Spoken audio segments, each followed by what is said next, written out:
L'épître de Paul aux Éphésiens, chapitre 6. Enfants, obéissez à vos parents selon le Seigneur, car cela est juste. Honore ton père et ta mère, c'est le premier commandement avec une promesse, afin que tu sois heureux et que tu vives longtemps sur la terre.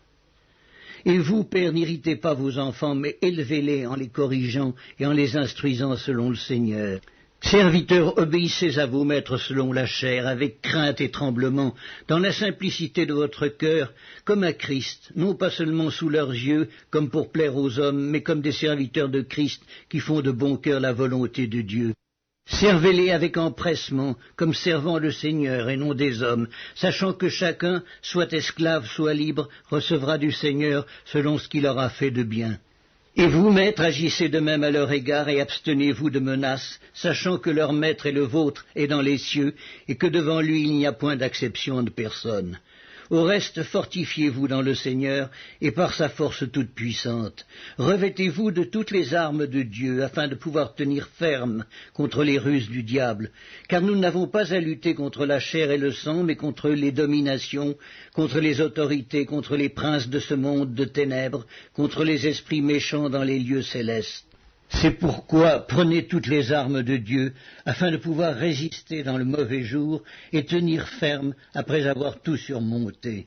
Tenez donc ferme, ayez à vos reins la vérité pour ceinture, revêtez la cuirasse de la justice, mettez pour chaussure à vos pieds le zèle que donne l'évangile de paix. Prenez par-dessus tout cela le bouclier de la foi, avec lequel vous pourrez éteindre tous les traits enflammés du malin. Prenez aussi le casque du salut et l'épée de l'esprit, qui est la parole de Dieu. Faites en tout temps, par l'Esprit, toutes sortes de prières et de supplications. Veillez à cela avec une entière persévérance, et priez pour tous les saints. Priez pour moi, afin qu'il me soit donné, quand j'ouvre la bouche, de faire connaître hardiment et librement le mystère de l'Évangile, pour lequel je suis ambassadeur dans les chaînes, et que j'en parle avec assurance, comme je dois en parler.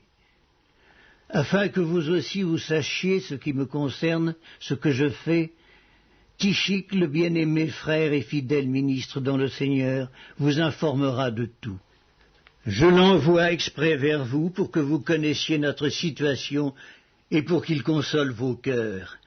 Que la paix et la charité avec la foi soient données aux frères de la part de Dieu le Père et du Seigneur Jésus-Christ.